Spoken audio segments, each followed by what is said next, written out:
ẹ̀jẹ̀ lójú ọmọ oró fílẹ̀ ṣe wọn fẹ́ wọn ṣe lé iye fàájọ pé pẹ́rọ kú ọba ẹ̀wọ̀n ilé ẹ̀kọ́ ni wọ́n tún ẹ̀kọ́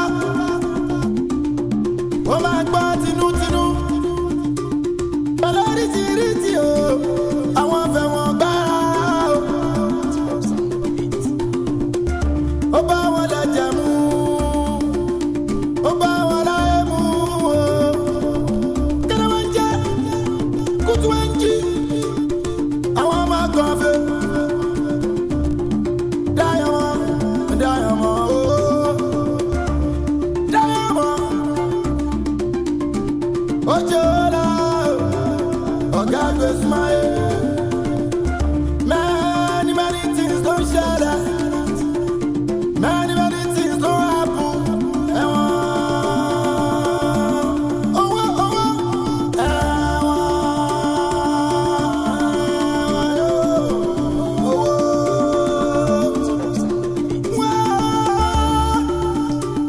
fàájọ pé pẹ́rọ kú ọba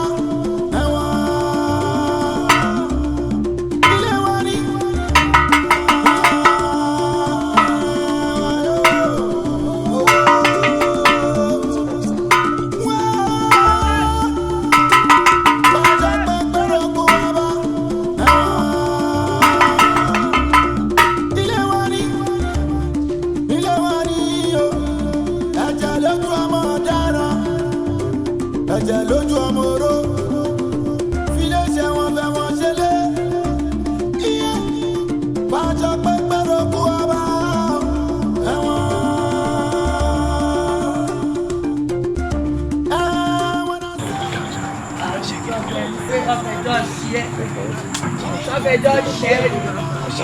ẹjọ́ ẹ pọ̀ o. sẹ́yìn kí ló ṣẹlẹ̀ náà ọ̀rẹ́ ń wò mí bèbí. many things ló ṣẹlẹ̀ níbẹ̀ ìdá burúkú àwọn ọmọ bá. ta ló sùn ẹ bá ń jí o ilẹ̀kùn yẹn bá ń ṣí ẹ dìde.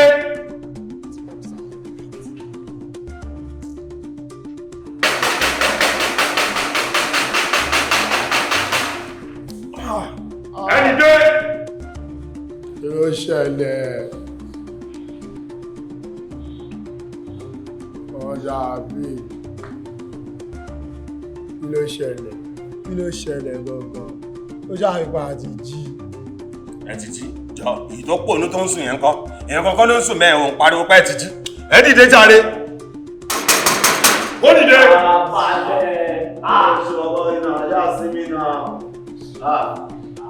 Ẹni ní sinmi ní ìtàkùn tó ní sinmi nínú ilé kí ló ṣẹlẹ̀?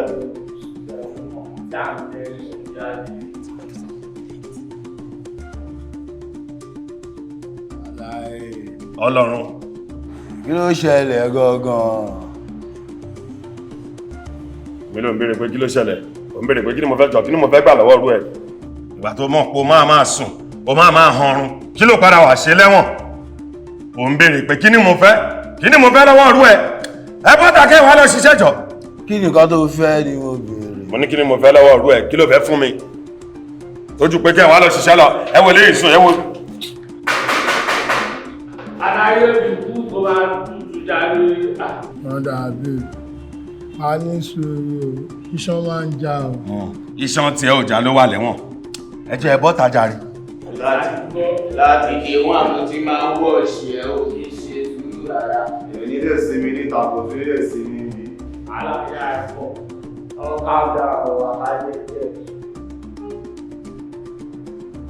Ẹ̀kọ́ ọ̀pọ̀ ní wá yàrá mi wá sí ní fídíò. Wá sí ní fídíò. Now, these are the recent inmates. Àwọn kan ti wà ń bí for the past 7-8 months. Àwọn kan wà ń bí wọn tí ju oṣù kan sí méjì lọ. Bákan náà, àwọn kan wà láàrin wọn tó jẹ́ pé wọ́n ti ń lọ ọdún mẹ́fà lọ báyìí. Fún àpẹẹrẹ, wo irú ọlọ́gbọ́n nìyẹn, Májà. Ó wà ń bí fún odindi ọdún méjì. ṣùgbọ́n nítorí ìṣesí àti ìwà ẹ̀ àwọn ìjọba rìlíìsì ẹ̀ ṣùgbọ́n fún ìyàlẹ́nu kò ju ọ̀sẹ̀ méjì sìn ó tún padà wá síbí ìyẹn fi hàn wípé ó nífẹ̀ẹ́ sí ibi báyìí àbí ẹ̀kọ́. ọlọ́run wọ́n sáré lọ kí pẹ́rẹ́ǹtì wọn ni wọ́n dẹ̀ ti padà dé náà. So as time goes on you get used to them and gbogbo bá a ṣe ń ṣe bíbá yìí gbogbo ẹ̀ máa yẹ kò jù bẹ́ẹ̀ lọ. Okay sir, thank you sir. You are blessed.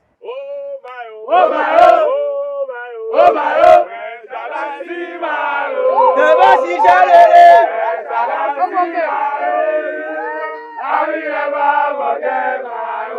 Ẹ ó ṣiṣẹ́ dáràn.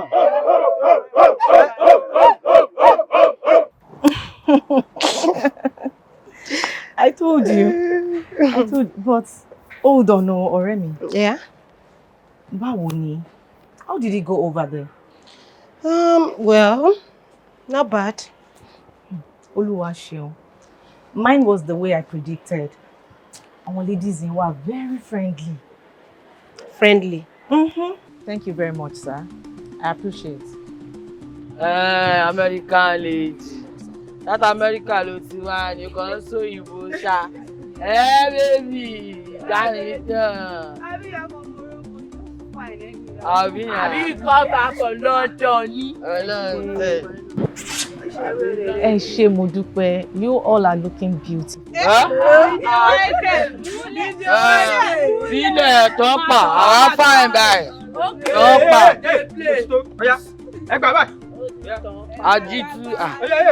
Don't call me that. So ẹ má pè mí láti. Àlàyé máa ń fara balẹ̀ jà. Oh fine girl, we dey together.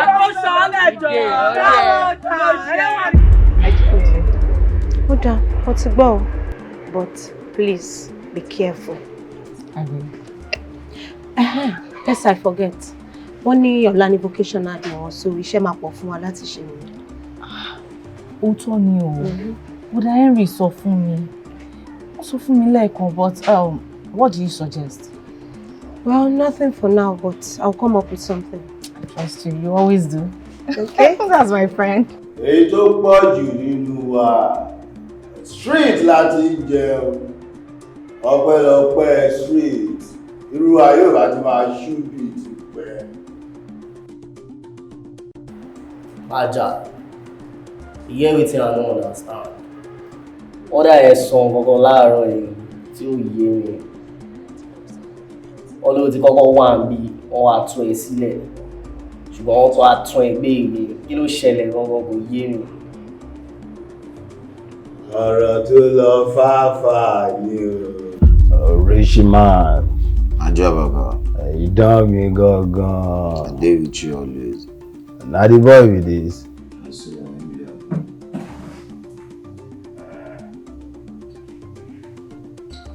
I don't know where you dey ni do normal, you dey with number one.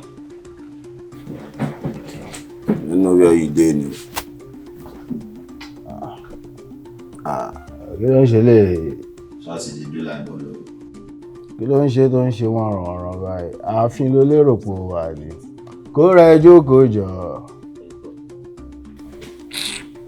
And now this kind boy now, small time now, they go begin to the gawu. You know, share, why you dey shake now? Wait that thing.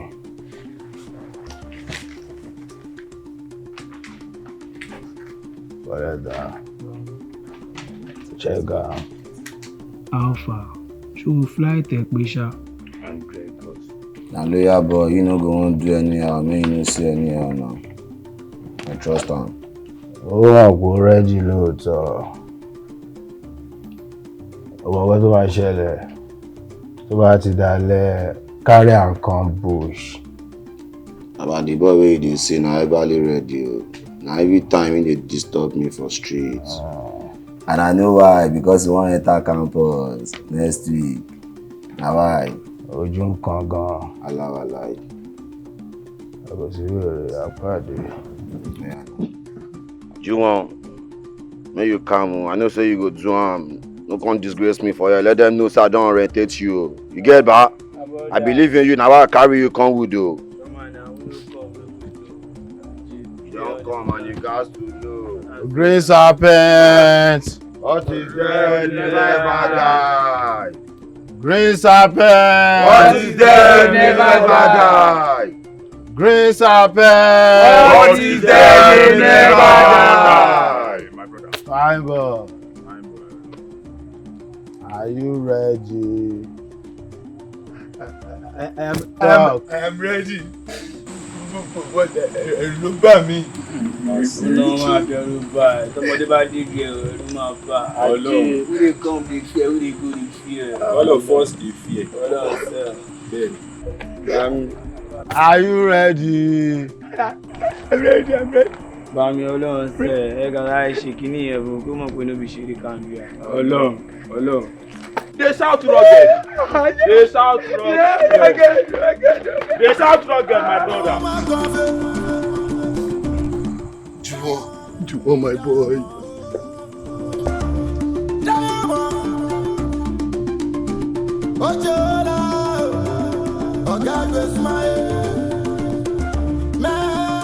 Maja, Juwon don't die. Juwon don't drop.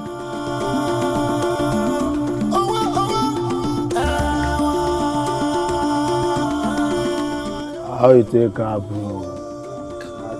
Báwo ló yẹ ṣẹlẹ̀ gbọ̀ngàn? Tuale matters.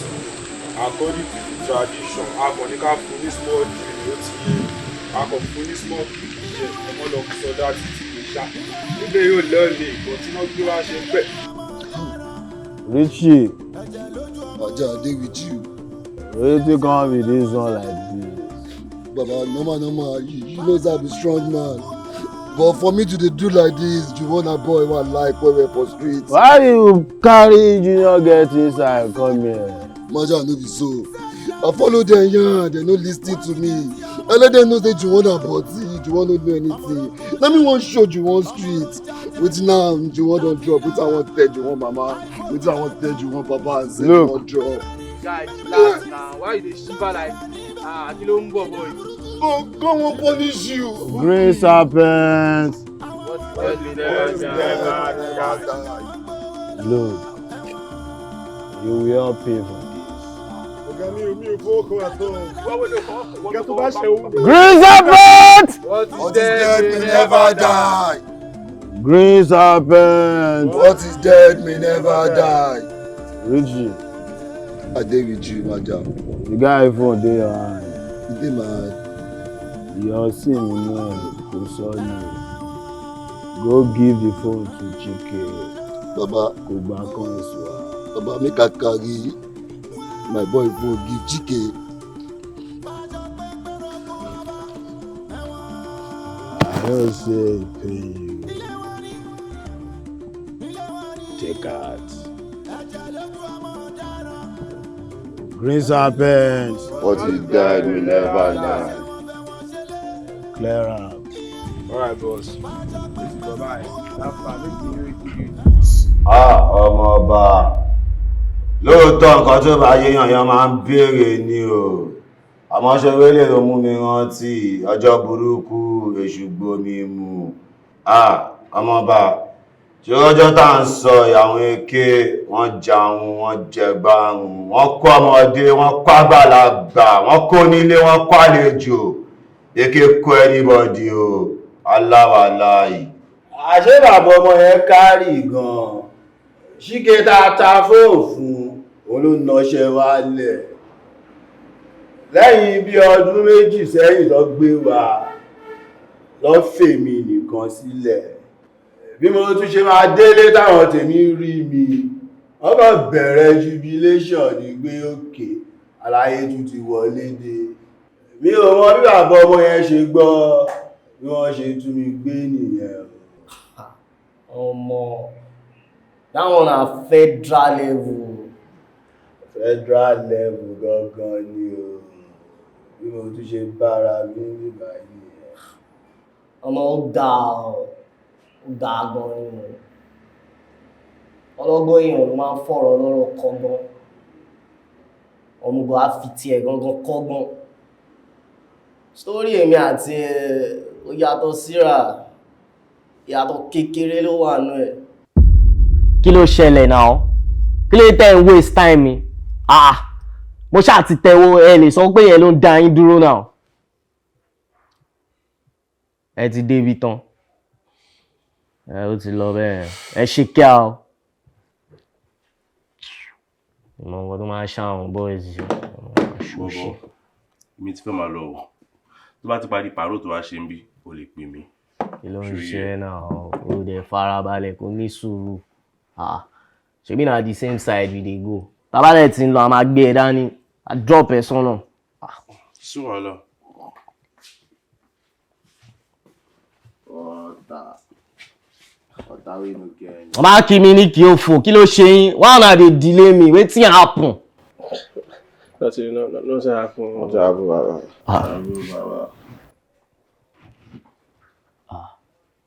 Kí ló ṣẹlẹ̀? Kí ló tẹ̀lẹ̀ pọ̀ mọ́ra yín? Ṣé fẹ́ wọnú ra yín ni? Ọ̀tá ẹ̀ṣẹ̀ ti já sójú ọ̀nà bàbá.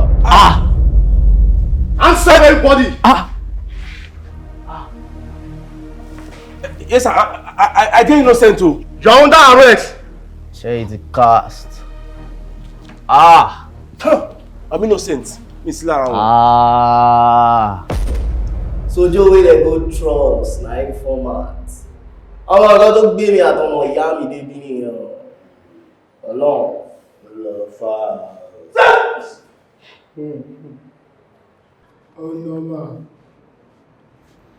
Nọ́mà àbí ṣì tèmi wà bí tó lé o. Orí títí mo ti máa bí ṣì mi. Má ṣó wọn ni o. Òṣókùnrin ni mi kò sáà tí lè ṣó. But na thief I dey thief. I no dey kill person. Tí bá pààyàn gan, ó possible kí wọ́n sin rírà. Torókù tó ti kúrò nípa ayélujára. What is dead may never die.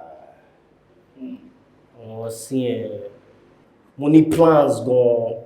Plans with plenty ideas. Omaja, I go need your help. Torí igi kan dágbó ṣe.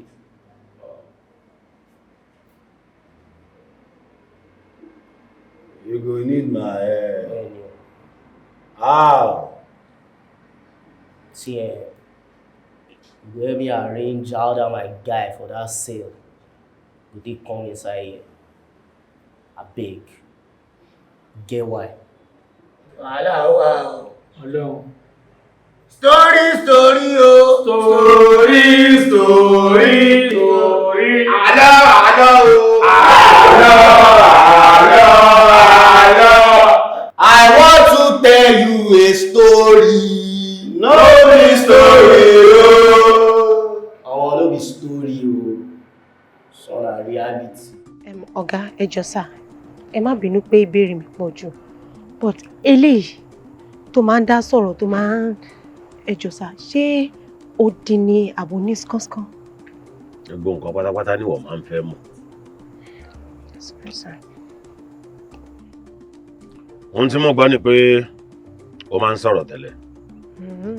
Àmọ́ ní kété tí wọ́n gbé lọ kóòtù dájọ́ fún un.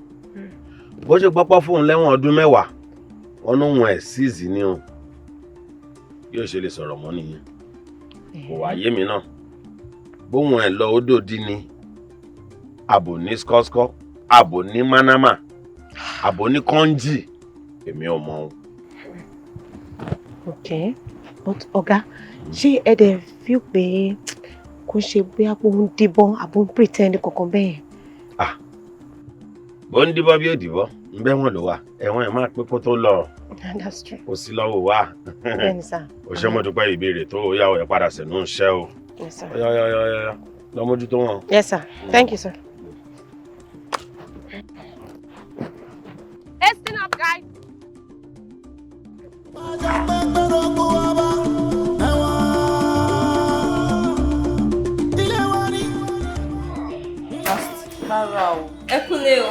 Welcome, babe. Thank you. Kini, ṣé o máa ní pé ògbọ́n mo yín sọ pé kúlé? Babe, jọ̀ọ́ jẹ́ kí n gbé padà. Yes, now. Love you too. Well, don't mind this girl. That's why she ignored me here since Bieni pay me exist. Girl. Joe, Remy, má bínú. Káàbọ̀. Mo ti mọ̀ pé torí phone call mo fi wá make yín. Ó jẹ́ kó já mi sílẹ̀. Má worry, wàá bẹ̀rẹ̀ ẹ̀bọ̀dẹ̀. O lè onígbé. Bọ̀ kí ló tẹ̀yìn ọ̀rẹ́ mi? Ẹ ti jealous jù. Kí ló ṣẹlẹ̀? Ṣé fẹ́ kí n bọ́kọ mi sọ̀rọ̀? Ọlọ́run máa ṣe tó dá fáwa náà. And by the way, we will go see this man safe. Make you come carry us go that Chinese restaurant. You know now, at least Kati a genuine no way. Have you? See, I don't anticipate for that restaurant. Shey you get. Gbéra yín lọ now, kò lè. Ká gbé wa lọ bí ti báwo. Ẹ̀rù àti ọ̀dà mama bà wá. You know, there's this joy. Yes, now. This sweetness when you dey chop person money. You know now. I swear. So boyfriend tèmi lápá. Oh, boyfriend mi lẹ fẹ́ ná. Anyways, ẹ máa meet her very soon. Mo sọ fún yín pé ó wà ní ìgbélé náà. So in a month, ẹ máa meet her. Ẹ máa dé. Ṣé gbọ́? In a month, tíyàn ti wá pẹ́ jù. Ó dẹ̀ jókòó síbẹ̀. Ó double ṣe wà, but it's for safety now. Oh, okay. Àdúrà kúkú gbà. Abeg, wetin dey house me I wan chop? Abeg, noodles dey now. Now wetin I chop be that? Noodles again. You sure you no go chop? You go chop or you no go chop? Go chop am na. Wá kí ló ń ṣe ìyá ẹ̀? Wọ́n ní kí ìyá ẹ sọ̀rọ̀ pé kí ló gbé ìyá ẹ̀ débi. Ó ń ṣe mẹ́mẹ́mẹ́. Ṣé nígbà tó máa fún ẹ mọ́ òkò jẹ tó máa sọ̀rọ̀ sókè sí i? Ọlọ́run ayọ̀ kan rà kó bá o. Àkóbá bá o. Wọ́n ní kò sọ̀kọ́ tó gbé ẹ débi Ọlọ́run má jẹ́ àkóbá. Gbéwá débẹ̀ jàre jẹ́ ká gbọ́ sítórì ẹ̀. Ṣé bó mo kàn ló ṣe bẹ́ẹ̀ tó gbọ́jà lọ́jọ́ kan àti ǹdẹ̀ wò pé káwọn máa tójú ẹ̀ kán fà mọ́ra. Ọjọ́ kan àkànrọ́ ọmọ yẹn ń lé mọ́ ni. Ẹnìkan ló wá tán àti mi lólobó pọ́ ọmọ yẹn wà níbì kan. Adé lọ síbẹ̀.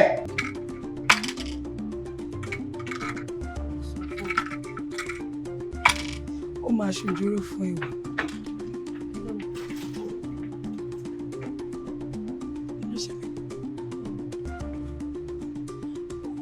Ara ọ̀tún tó ṣáà máa ń gbélé lójoojúmọ́. Ara ọ̀tún ní tiẹ̀. Hello, madam kí lẹ fẹ́? Tẹ́ ń wo bí ẹni tó fẹ́ dògún lẹ́yìn. Hello, kí lẹ ń wá kiri? Ẹ má bínú ẹjọ́. Ṣé gálà lẹ fẹ́ àbí dónọ́tì? Wọ́n ní kí lẹ fẹ́ tẹ́ kó sí danger yìí kí lẹ fẹ́? Ṣé sọ àdírẹ́sì mi ní àgbẹ̀ wá? Ẹ má bínú ẹjọ́. No, I'm sorry, ẹ má bínú. Ẹjọ́ sún síwájú. Èrò pọ̀ tó máa kó lẹ́kọ̀ọ́. Ẹ̀rí nǹkan náà. Ẹ̀rí nǹkan. Dán kó sí kinní. Pàlàpàlà. Ó ga. Èrò pọ̀ tó máa kó. Kí ló ṣe ẹ́ tó ń gbọ̀n báyìí? Ṣé kìí ṣe wọ ni woman tó kó sí danger yẹn? Ṣé wọ ló ń wò? Èmi náà ni. Àwọn ni mo sọ fún pé ràn mí lọ́wọ́ nígbà tí mo ṣì máa ń gbọjà ń gbà yẹn. Ṣé kò wá mọ̀ kó tí ń ṣiṣẹ́ ń bí ni? Mi ò rò pọ́ mọ̀. Ọjà tó ń gbé ń gbà yẹn ó sì wà lára ẹ̀ gan-an. Gidi. Ara ẹ̀ ò balẹ̀ ló ń ṣe wọ́nràn-wọ̀nràn yìí. Ṣé mọ̀ pé mò ń ṣọ́ ẹ? Mò ń ṣọ́ ẹ kó ṣọ́ ara ẹ. Mi ò fẹ́ wà lábẹ́ mi ṣe wà yìí o. Ó yẹ kó ti ṣàlàyé fún ọkọ tí mọ̀ pé bíbá yìí ló wà. Ṣé bí ni mo ṣe ni? Ṣé ṣòtìrí?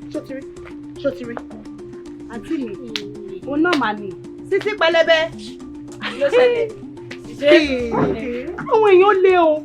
Ìwọ ọmọ yìí, irú ilẹ̀ máa jẹ́ kí oore súyàn ṣe. Ìwọ yìí, nígbà tí mo rí ẹ nírú situation tó wà dangerous bẹ́ẹ̀ and I still helped you. Ìpè nìkan ló bí ìwọ náà àmọ́ bí táwọn ọmọ tiwa máa dé, right? Mo wá ṣe gbogbo yẹn tán, mo wá sá kúrò nílé. For the past 1 week, ó wá dàbí pé bóyá mo ti ṣe nǹkan tí ò dáa. Ṣé yẹ kẹ́ fi bí sú mi ni? Àǹtí mi, ẹ̀yin lẹ ráyè tẹ́ rojọ́. Ó yá dìde kó jẹ́ ká máa lọ lé. Kó máa lọ síbò kó gbẹ́nu òṣì dákẹ́jà rẹ lẹ́nu pẹlẹbẹ. Tẹ́ bá fẹ́ kí n pariwo lè léyìn lórí ẹ̀ human traffickers burúkú yìí. Ó yá, pariwo lè káwọn ẹni tó jẹ́ ọmọ gbẹ́nu àwọn méjèèjì wọ́n ló tọ́jú ẹ̀. Ẹgbẹ́ ni wọ́n lọ. Kó ṣì lọ́jọ́. Ìwọ náà ní sùúrù díẹ̀díẹ̀. Ẹ ti pààyàn. Mi ní kò ṣe tó yìí. Ọlọ́pàá máa kó yín. Kó family yìí. Generation yín wọn kó. Àwọn ará àdúgbò yín wọn máa kó. Ṣé o ti jẹ́ kí lè pààyàn? Ìyẹn lè lakú lọ just like that. Ó ga o. Anyways, Gbogbo apálápátá la máa kú. Irú ikú tá a máa kú ló kàn yàtọ̀. Ó ti yí ẹ. Gbójú ń bẹ̀ yẹn ti lọ́ǹtì ẹ̀ nìyẹn. Àmọ́ kẹ́sì, gbogbo wa láti sọ one or two nǹkan tó gbé wa débì náà, àbí báwo? Sef, tell us your story. I can learn from you too now. Gbé wa débẹ̀. Story ẹ̀ gbọ́ story mi. Abẹ́ gbọ́ ojú rí tó náà ṣùgbọ́n I'm not a storyteller. Sórí ìbéèrè yẹn fọ́jọ́ mi ó ti yẹ. Ìyẹn dẹ̀ ti lọ bẹ́ẹ̀. Ṣùwárí wọ̀, welcome to your new family. Ìyá ẹ̀rì, bàbá ẹ̀rì, ẹ̀gbọ́n ẹ̀, àbúrò ẹ̀ àtàwọn tó kù bí. Àwọn ní family ẹ̀ ó ti yí ẹ̀. Bóyá débí ń sìn ó ti dẹ̀jẹ̀ nìyẹn. Ìwọ ẹ fún lábẹ́bẹ̀ kó wá fánù ni. Dìde náà gbọ́n. Ṣé entertain kan ṣé bí lóye. Dìde sókè kó tó fún àjàre. Lọ́yà gbé bọ́dì fún wa. Ọ̀nà òdèdí. Ẹni rí gẹ̀ẹ́sì pàdé sí ìṣẹ́. Májọ pé pẹ́rọ kú ọba ẹ̀wọ̀n. Ilé ẹ̀kọ́ ni wọ́n tún ẹ̀kọ́. Wọ́n máa gbọ́ tinútinú. Olóríṣiríṣi o.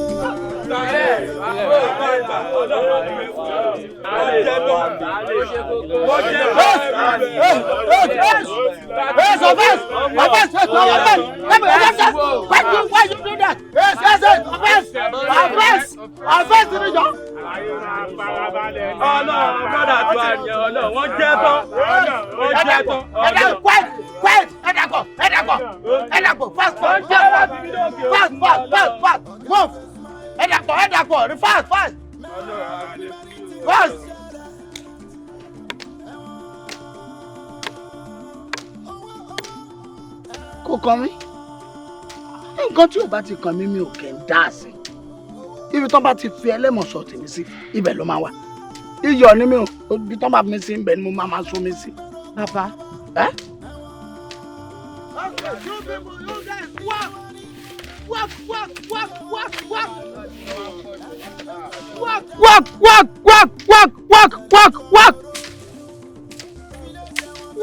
Work. Eruku kọ́ ni sẹ́, ẹ kàn ń keruku ni. Work.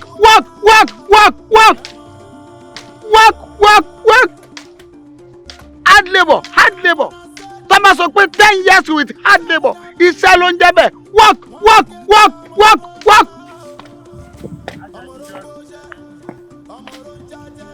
Hello, careful.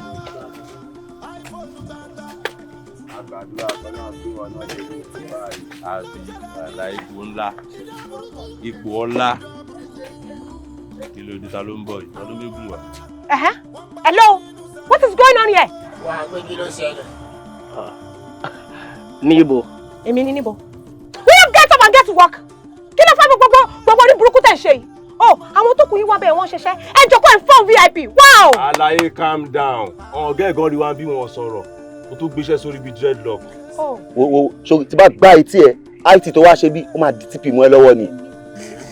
Okay. Àwọn ọ̀gá mi rí yín tẹ́lẹ̀, wọn ò sọ̀rọ̀. Wow, I love that point. Ọ̀gbẹ́ni, ojú ẹ̀ fọ́lọ́run. Sir, can I have a word with you, please?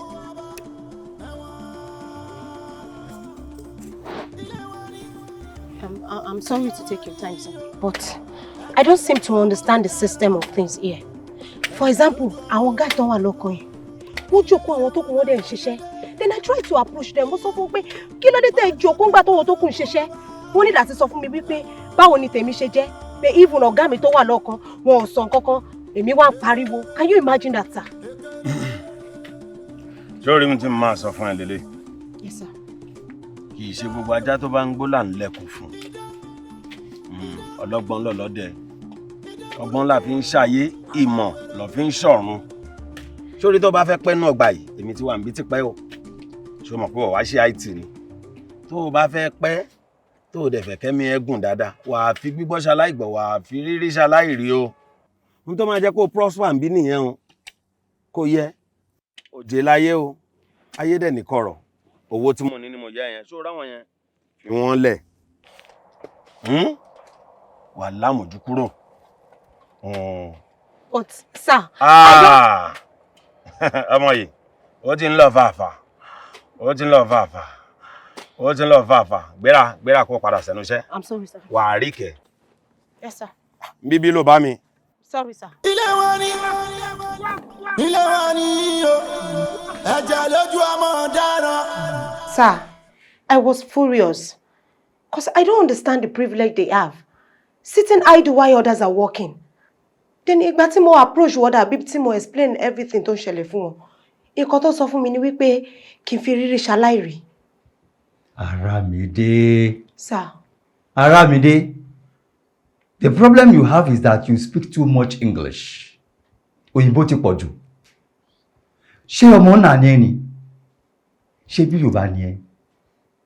And I expect you to be smarter than this. Anyway, tí ó bá jẹ́ technology tó ti wọnú iṣẹ́ wa ni, your age shouldn't be in the service. For your information, this is my 25 years in service. So mo expect kó máa learn. Kí ni wàhálà àti ẹ pẹ̀lú àwọn tó jókòó tí ò ṣiṣẹ́?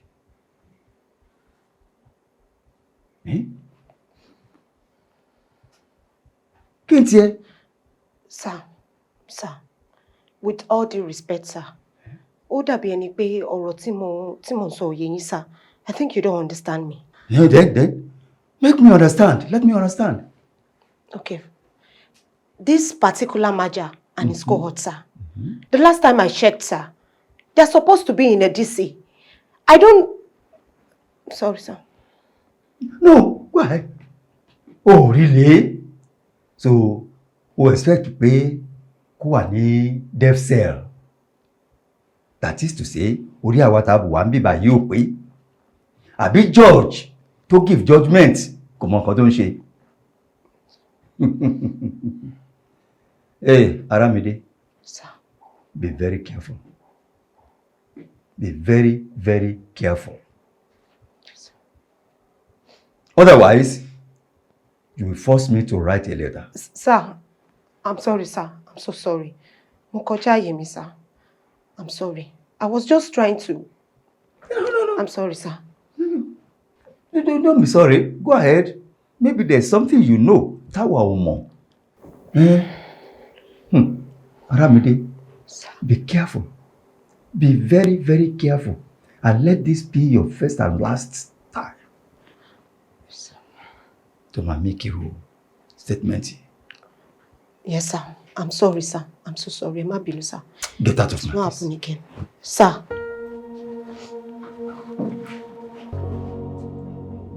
Aramide, mo fi ẹlẹ́dàá ìyé àti bàbá ẹ bẹ̀. Jọ̀ọ́ fi àwọn pípù yìí sílẹ̀. Sórí wọ́dà àbíbí mi, lóòótọ́ ìsọkúsọ ọ̀rọ̀ ló sọ. Àmọ́ àwọn mi tó bá lè mú advice ẹ lò. Láàárín mi àti ẹ, a mọ̀ pé our days are numbered here. Let's just carry out our services peacefully and live peacefully. Hey, Aramide, these guys are dangerous. I'm telling you. Especially the slowest of them all. They call him Pierre. Àmọ́ orúkọ ẹ̀ gangan, Abbas. Ṣùgbọ́n lórí street, wọ́n máa ń pè ní Òṣè. Bùkúnmi, hold on, please. There is something I don't understand. I mean, ibi ló wà. Èmi ni mo wà lọ́hùn. So, how come tó fi mọ gbogbo nǹkan tó ń sọ yìí? Even with the distance between here and there, ó mọ gbogbo nǹkan yìí. Èmi tí mo dẹ̀ wà lọ́hùn mọ̀. Bùkúnmi, is there something you're not telling me? Well, let's just say I learned from the best. Àwa náà máa ń pè ní ojú tó lé, ojú tó kò. Ẹni tó mọ̀wé ló mọ̀wé. Ẹni tó mọ̀wé ló mọ̀wé. Can you tell me more? Ajituna, gale shibana, Ọlọ́run serious owó ilé iṣẹ́ ó yàtọ̀ sí Ọlọ́run máa ń gbé ilé ìwé ẹ̀kọ́ ṣe ìwọ́ tí mo fẹ́ fẹ́ mi. Kemity, bàdá nǹkan tó sọ pé kì í ṣe ìwé tó sì kú sẹ́yẹ̀. Ó le gan-an tó le gidi màá ní fún mi bí òkúta ló ṣe dé o.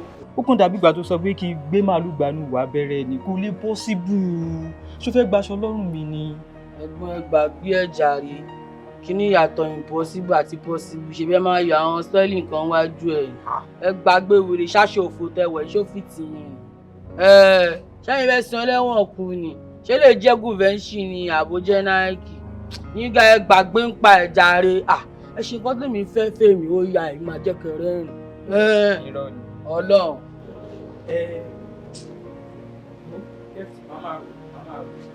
Ẹrù dáadáa. Ó ṣe àdìtú. Àdìtú sẹ̀. Ó dúró re. Ó dà tó mú èdè. Ó yà èdè.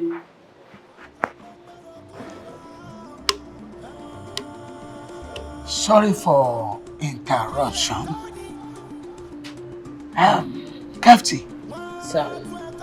Kí ni nǹkan tó fẹ́? How? Mo rí i pé ìwọ àti ìyẹn ń sọ̀rọ̀ bó ṣe ń sọ̀rọ̀ fún kò understand and èmi tó ń wò yìí I'm understanding fellow. Kò yé mi bí ẹ understand. Everything. What's everything? Kí ló jẹ́ bẹ́ẹ̀? Gbogbo nǹkan tó bá ti ń jẹ́ bẹ́ẹ̀ ló ń jẹ́ bẹ́ẹ̀. Gbogbo ẹ̀ ni ó yé mi pátápátá. Kàn gbé mi débẹ̀ máa fọ́nà ọ̀pẹ. Bàbá kí ló happen gan-an? Why you dey stress me? Àti wípé kí ni eléwúrẹ́ yín kí ló wá ṣe níṣọ aláṣọ? Èmi tó ń wò yìí ọ̀ràǹdà ni mí. Mo máa ń káàkiri, mo máa ń ta pàwùpàwù bí iná gbóni. Tí n bá ta pàwù níṣẹ́ o tún lè bá mi lánàá place. Ṣé ọ̀ràǹdà mo máa wà lọ́dọ̀ ọkùnrin máa wà lọ́dọ̀ obìnrin? Ẹ kí lè understand.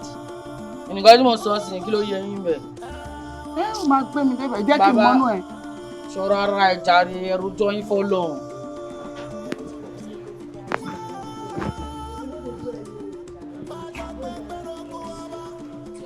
Bọ̀bọ̀ something happen o. Bọ̀bọ̀ kò yẹ kó máa lọ bẹ́ẹ̀ yẹn o. Ó dẹ̀ mọ́ padà jọ wà ní normal. A máa dà tẹ̀lé ẹbí ẹran. O ò ní gbé wa débẹ̀ àbí ìsíwèrè. Wo Kemity, mo dáhùn ló gé fún ẹyẹ o. Ajé kò yẹ kó máa lọ báyìí náà. Àti gé ẹ̀dí ìsinmi fámìlì. Èèyàn tó bá lè kú ní ikú là ń bàjẹ́ ayé. Báwo débẹ̀ tí kò máa bó ṣe ń lò á fà. Ẹ̀wò. Ó máa já wa sínú o. We gotta dey now, show us way. Dey follow. Àbí wá jẹ́ ká mọ inú ẹ̀ náà. Wà á máa lọ sí kọ̀ọ̀kan, wà á lọ ṣe díì. O ní máa gbá àdébẹ̀ àdẹ̀jọ́ wà pọ̀ ní àbí kò sí wèrè. Abẹ́mọ̀ náà as I dey here, I been show you now. I don't know anything. Àlọ́ mú wèrè wọ bí náà, kí ló ń ṣe bèbí náà? Wà á ti fẹ́ gbàgbà ẹ̀ lọ́kọ̀. Distraction, no distraction. Ọ̀gbẹ́ni jẹ́ pọ̀ jọ. Tó bá tójú ṣíṣù, ọ̀rọ̀ máa là. Hope you are not in trouble. People are like you. Hope you are not in trouble. People are like you. Alaye, I don't update you. I don't send you code. Update the client now. Done. I need the code fast. Come on. Ayé tí mo ń jẹ bí mi gbàdúrà kí n bọ́ ta. I don't send you to it now. Code fast, I beg.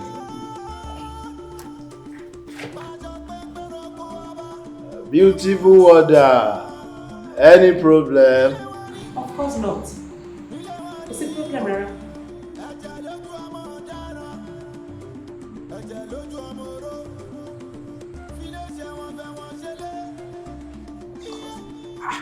Wá náà, kí ni bèbí ìgàn wá kiri? Yé mi o. Ilé tó ń padà sí. Ọmọ wa lẹ ló kò pa o. Àti mọ̀ pé àwọn ṣẹ̀ṣẹ̀ dé wọ́n dà ẹ̀ lélẹ̀ bóyá wà á ṣẹ̀ mú yá èdè bí. Oya, I need that Ṣé ẹ wá ní kí túlétúlé ẹ máa lọ kọwọ́ bò kú lójú?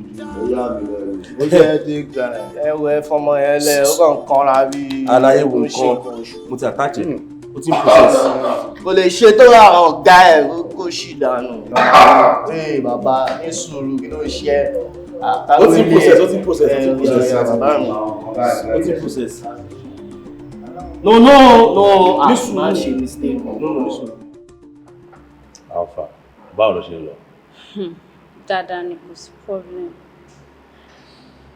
Tayo. Yes, dear. When are you leaving here? Irú question wo nìyẹn? Ṣé mi níjọba ni? Ọ̀rọ̀ ìjọba kọ́ ni mo bá ẹ sọ, Tayo. Ó yé mi, ó dẹ̀ yé wọ náà fúnra rẹ̀. You've missed court sitting twice now. O kàn máa send message pé o wá ni. Your life is in your hands now. Tayo, I'm tired of receiving money from the prison. Tó bá ti ẹ̀rọ tèmi, Tayo, ro ti ọmọ wa. Our baby, our daughter, she needs you. What is so me? Jasmine, listen to me. Má kì í tí ẹ gbọ́ ohun tí mo fẹ́ sọ. Kí ló fẹ́ sọ? Mo máa jáde kúrò níbí. Díẹ̀ ló kù. Just focus on building a life for us like you've been doing. Ṣá fi mí sílẹ̀. Okay, ṣé o lack anything? That's not that. Ṣé my daughter, ṣé o lack anything? That's not the point. I need you. I need my man at home. Ojú tí mi tí mo ṣe ń wá síbí báyìí. Well, o máa ní láti ṣe sùúrù díẹ̀ sí. Mr. Man, òun rí bí a ti wọ̀, ọjọ́ ń rí bí àná, a máa ní láti máa lọ báyìí. Okay, sir. I'll see you very soon. Trust me. Habib.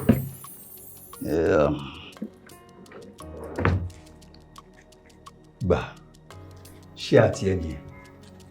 Habib. Bàbá. Má gbàgbé o, wíwo lẹ́nu awó ń wo o.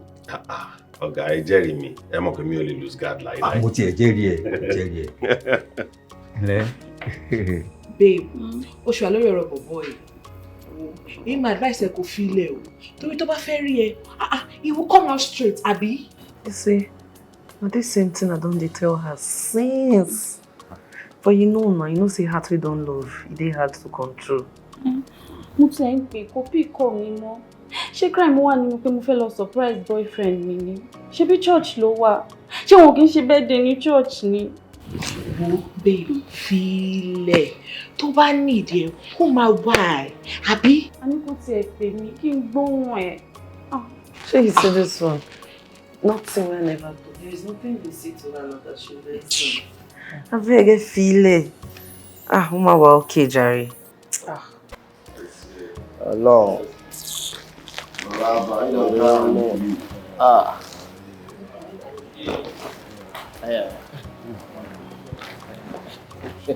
It makes sense.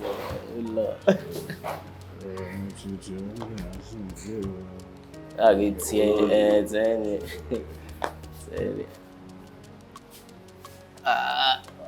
Àlàyé fóònù ọmọ ẹ ló ń rìn gẹ̀ ìgbé kọ̀lẹ̀. Ọmọ ife mi lẹ́jọ́. Kí ló ṣẹlẹ̀?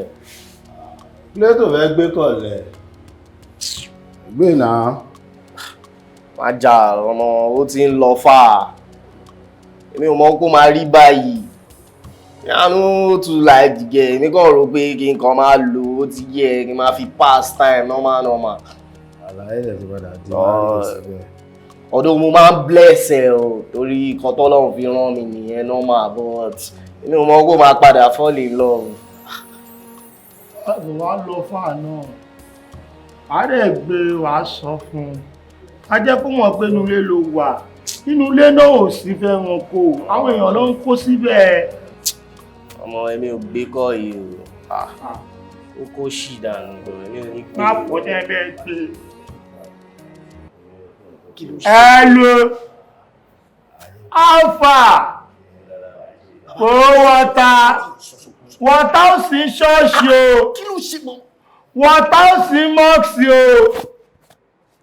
Ta ló ń ṣe náà? Kí ló ń ṣe náà? So wọ́n ta sí prison. What did you just say? Ẹ̀wọ̀n. I don't like this kind of... Ẹ̀wọ̀n ni wọ̀tá wà. À ń jẹ́ wà lọ́wọ́. Ẹ̀wọ̀n. Ayé ẹ̀wọ̀n. No be prison with that. Of course. Ẹ̀wọ̀n na prison. Abeg, who dey prison? It's a yemi. Make you no be wetin I dey think. Because Onre, máa padà wá gbà ọ́ torí àwọn ọ̀gá wà lára ǹdí. Mi ò fẹ́ ṣírí o.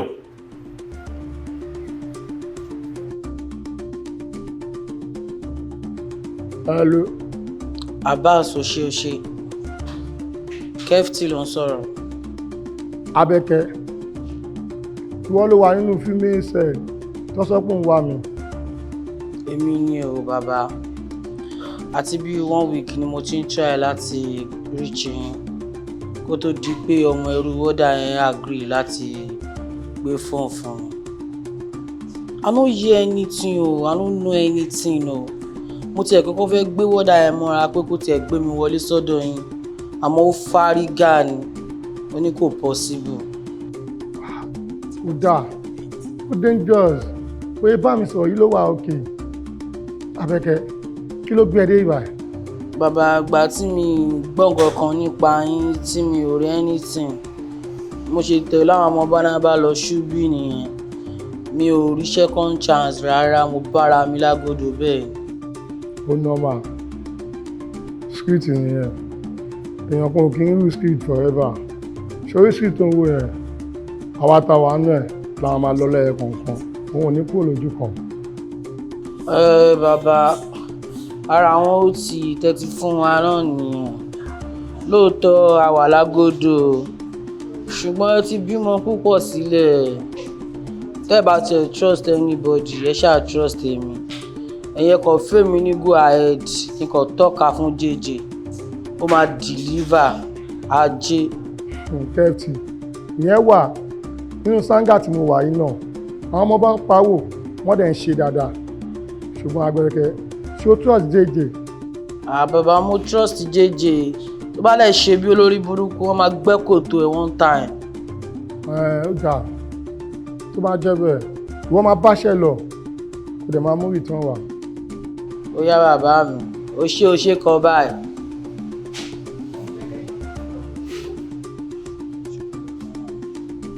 Àdìgbélé pawó nù. JJ. Iṣẹ́ dé ọmọ aláṣẹ jẹ. Owó dé ọmọ aláṣẹ là. Ó kù sí ẹ lọ́wọ́. I deal with you 100%. Ẹ kàn gbé mi débẹ̀ kí n mọ ibi táwọn ọ̀pára yẹn wà, kí n dá wọn síta, kí n gbowó wọlé, kí n dẹ̀ deliver. Wọ́n máa bo wìtìwìtì. Ìwọ ni kò ṣetán láti ta warawara. 100 mama. Ìyẹn ni pé òun ta panla. Ṣé panla gbígbẹ ni àbí panla ọsàn? Anyways, tó bá ti ń bọ̀ next time, sọ pé kó bá wa náà mú panla wá síbi mo bá máa ń dáná nù ọ̀dọ̀ wa níbí. Táìmù ìyá jíjí wá máa lọ. JJ. Ń gbọ́, ṣé lóòótọ́ ni wọ́tà wà lẹ́wọ̀n? Mi àti ẹ̀ ṣẹ̀ṣẹ̀ sọ̀rọ̀ tán sí mi and he didn't deny it. Oyin, òótọ́ ni wọ́tà wà lẹ́wọ̀n. Báwo náà ṣe rí nìyẹn o, bá ṣe gbọ́ nìyẹn. I was shocked. The money, the calls, the gifts. Guy. Báwo ni èèyàn tó wà ní ẹ̀wọ̀n ṣe lè máa ṣe gbogbo nǹkan bẹ́ẹ̀? Ó ń yà mí gan lẹ́nu. I don't know. For real, and I'm willing to know. Ó ní kí n wá. Ká lè sọ̀rọ̀. Can you imagine? Ó ní kó wá. Kí wọ́n lọ wá dúró ṣe? Then let us go. Àbí ó wọ̀ tẹ̀. Go to where? Wo, ó máa lọ ni o, because between you and I, we know that you love this guy in question. The guy has been so supportive financially.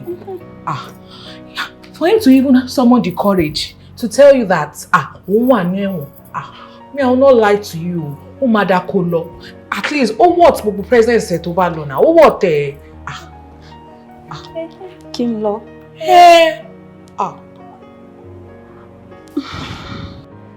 Write your name here and sign here.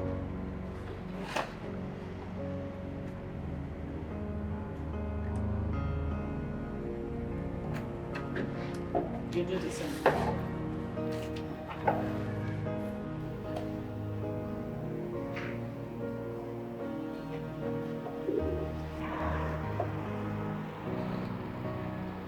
As you can clearly see, be time conscious. Okay?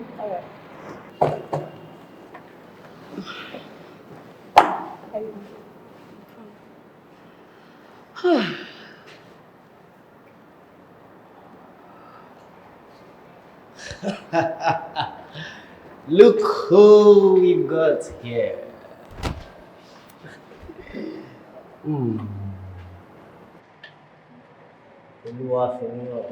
Yes, that's my name. Pretty lady. Thank you.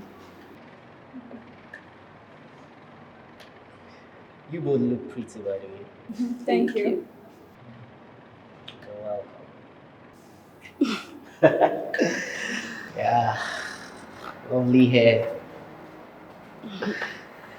Okay, you're welcome to my kingdom.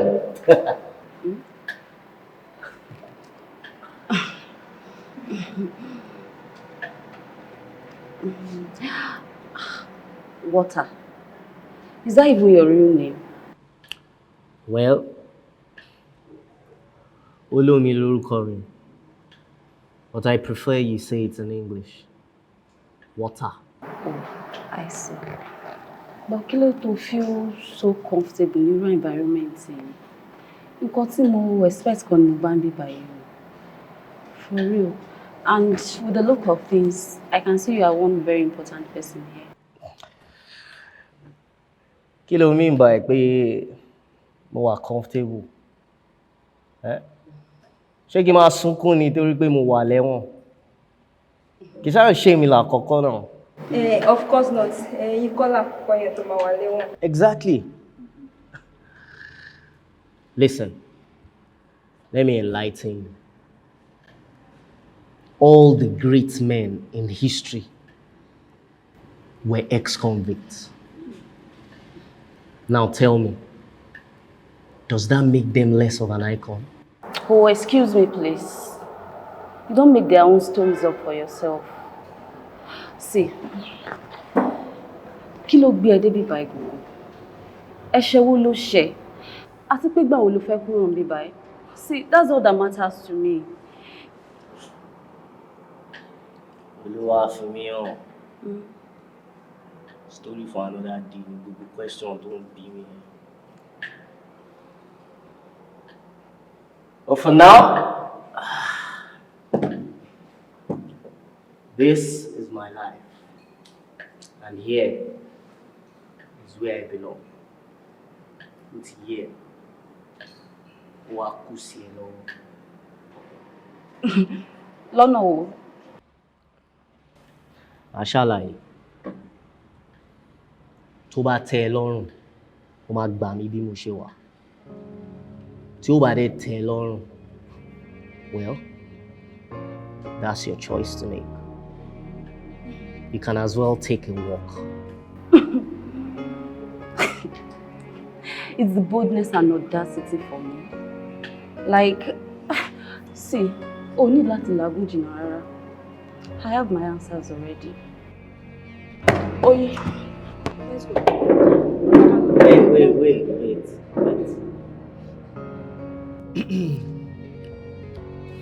I know that it must have been a lot of stress for you coming all the way down here. So, here is a little something for transport. Oh yeah.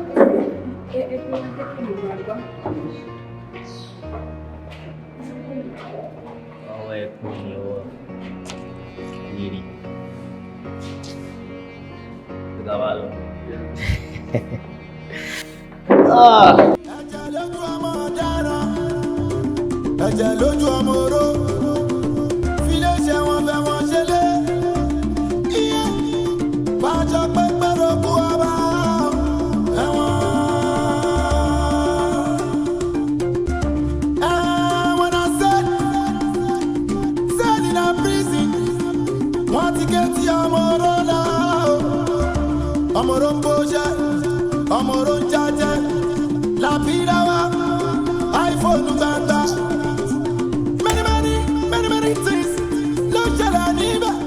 Guy, I àárò ìyàwó mi àtọmọ mi ti ń sọ mí. I don't time for this place. I don't come out here.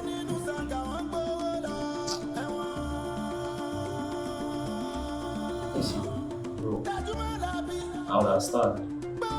You get plans. You know, say you get plans. You get things to run for here. At least they can carry out last transaction. Come and raise any suspicion. Káwọn èèyàn má máa fojú sí wa lára. Ó ti ń lọ far. Guy, ó ti ń lọ far. We don't spend 2 years for this place. Me and you know say we get power to come out here. But we dey dodge and based on say we get some things we dey run looking for this place. Amo, ó ti ń sún mi. See, may I clear you something. If you get money, you no get freedom. Guy, you no get anything. At make won't be, we don't make a lot of money, we don't send money out. Our account for outside don't go boy. We fit buy our freedom more for this place. Guy!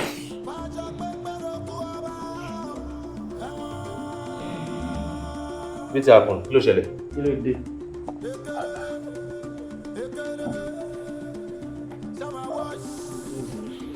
What's happened now, Baba?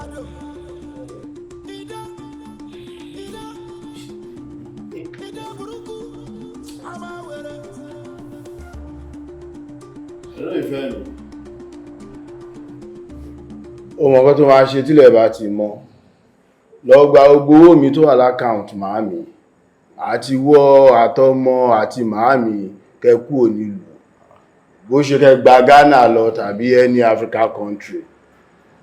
Ṣó ti yí ẹ bẹ́ẹ̀ yẹn, má bì mí lẹ́jọ́ jù, ohun tí mo ní kó ṣe ni kó ṣe. Mo lálàá kan ni. Fìlúlẹ̀. All right. Ṣé kò sí wàhálà kankan ṣá? Kò sí wèrè, but ìfúra ló gbàgbà, má fọ̀.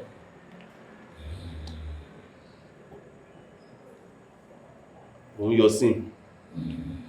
Ẹ̀ṣẹ̀ fẹ́ yíyọ̀ ìyá ẹ̀kọ́ nígbà yìí.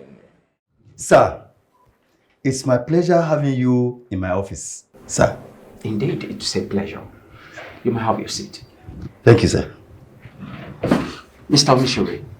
Yes, sir. Ǹjẹ́ mọ ìdí tó ṣe rán mi wá síbí látòkè? Gbà tí mo ti rí call ní tẹ́ ti sọ pé ẹ mú good news bọ̀ fún mi. Mo ti mọ̀ pé good news náà ni. Anyway, good news náà ni. A ti gbọ́ oríṣiríṣi ìdíwọ́ ìbẹ́ ṣe ń ṣiṣẹ́ yín takuntakun. Bẹ́ẹ̀ ṣe mú ṣe yín lọ́kùnkúndùn. Àwa wò pé it's high time láti appreciate gbogbo effort tẹ́ ń put in ṣiṣẹ́. Thank you, sir. Thank you, sir. But hold on. Who is that? Aramide, come in. Sir. All right. Aramide. Yes, sir. Will you please brief your complaint exactly the way you explain yourself? Yes, sir. Gẹ́gẹ́ bí mo ṣe ṣàlàyé fún yín tẹ́lẹ̀, sir. Oríṣiríṣi nǹkan ló ń ṣẹlẹ̀ ní Tanfiri prison. Tí mo dẹ̀ pé àkíyèsí ọ̀gá àti wọ́dà Bíbsì.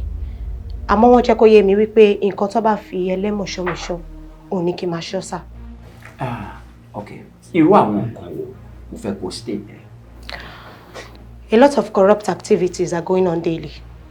Inmates with the biggest crimes are allowed to live freely, while the ones with the minor crimes are treated like animals. Example, Amaja and his gang. Ẹ̀sùn apànìyàn ló gbé Maja dé wọ́n. Then Piero, his real name is Abbas. They want to mark pè ní Oṣeoṣe. He has a whole warehouse to install ìbọn. And he's the #1 plug fún àwọn armed robbers àti bandits ní country. Then there are some other gangs that belong to fraternities. And even kidnappers àti bẹ́ẹ̀ bẹ́ẹ̀ lọ sà. Gbogbo àwọn tí mo wá dárúkọ yìí, ayé ọlọ́ba ni wọ́n jẹ lọ́dọ̀ wa. They have access to money, raw cash, laptops, phones, and even deadly weapons. Ọ̀gá dẹ̀ mọ̀ ń pa ẹ̀. Shut up your mouth! Ọ̀gá mọ̀ ń pa ẹ̀. Sorry, sir. Sir, ẹ jọ̀ọ́ bá mi béèrè lọ́wọ́ ẹ̀. Báwo ló ń ṣe mọ ohun tó ń sọ ẹ̀? Ń bọ́ báwo ló ṣe mọ̀? My friend told me, sir. And báwo lọ̀rẹ́ ẹ̀ ṣe? Because she's sleeping with Wada Habib.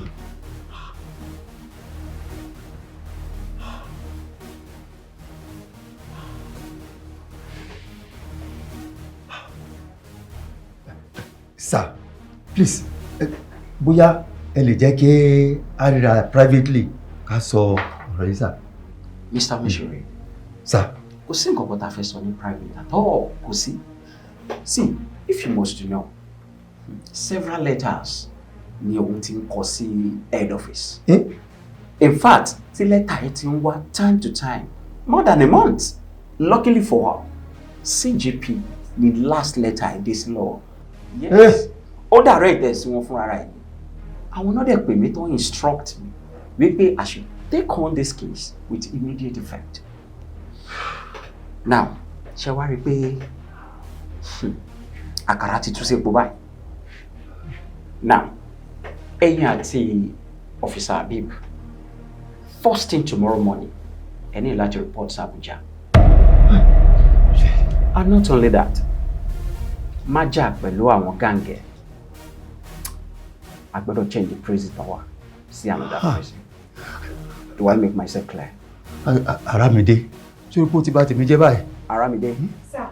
Can I leave now? Yes, sir. Thank you, sir. O kò ti kó bá mi.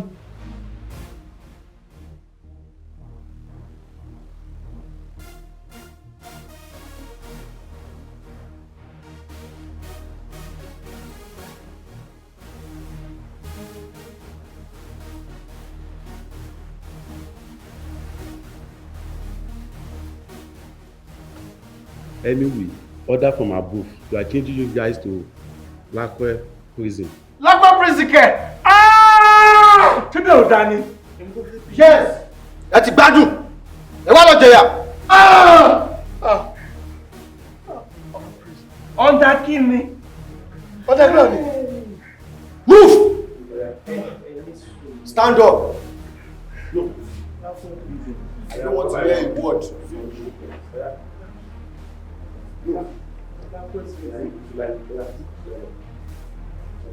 Hey, move!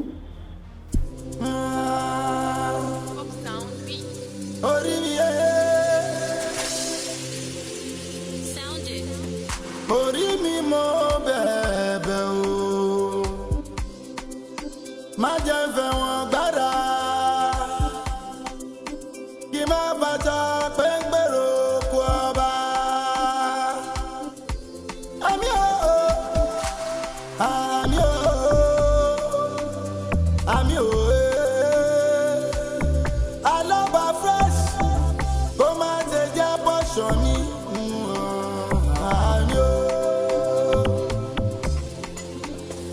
Ọ̀rọ̀